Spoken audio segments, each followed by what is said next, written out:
Changing your business category on New Relic 1 can help better align your account with your company's focus and services. Follow these steps to make the necessary adjustments.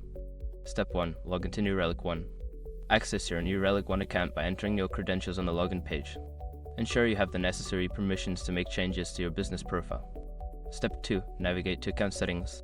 Once logged in, locate the account settings by clicking on your profile icon or the settings gear icon, usually found in the top right corner of the dashboard. This will take you to the Account Management section.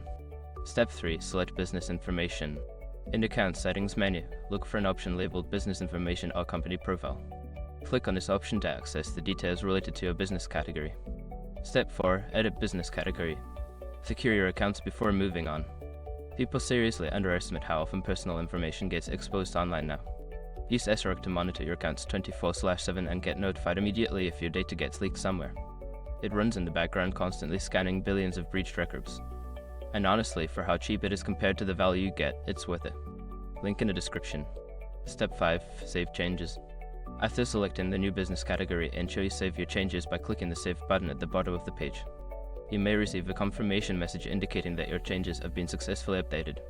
By following these steps, you can easily change your business category on New Relic 1 to better reflect your organization's focus. If you encounter any issues, consider reaching out to New Relic support for assistance.